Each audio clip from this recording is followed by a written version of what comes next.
चंद घंटों का इंतजार 1 फरवरी को पता चलेगा। लेकिन इस सब के बीच आगे बढ़ते हैं। सीनियर सिटीजन के लिए अच्छी खबर। बजट 2025-26 में सरकार वरिष्ठ नागरिकों को ट्रेन टिकट पर छूट देने पर विचार कर सकती है।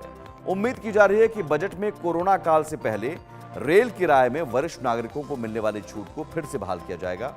इससे राजधानी, शताब्दी और दुरंतो जैसी ट्रेनों में सफर करना सस्ता हो सकता है।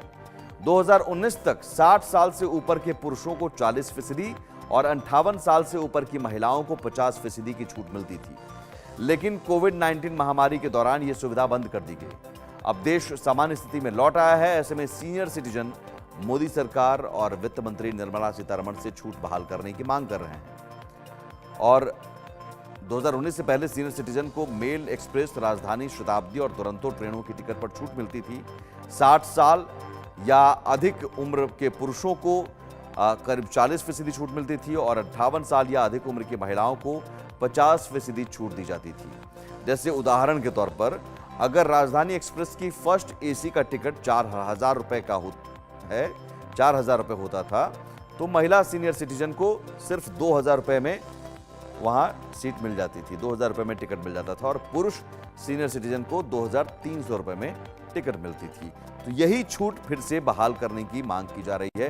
तो क्या ये बहाल अब होने जा रही है? कोविड-19 में ये छूट बंद क्यों हुई? 2020 में कोविड-19 महामारी और इस महामारी के कारण रेलवे को बड़ा नुकसान हुआ था।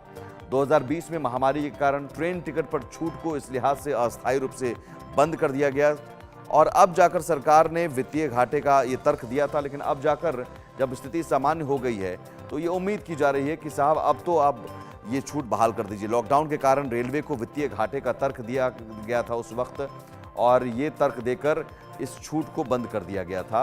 लेकिन अब रेलवे की स्थिति सामान्य हो गई है और अब बल्कि रेलवे की स्थिति सामान्य से भी ज़्यादा बेहतर अब नजर आ रही है। तो वरिष्ठ नागरिक कह रहे हैं कि साहब अब टिकट में छूट दे दीजिए। तो इस पर विचार किया जा रहा है।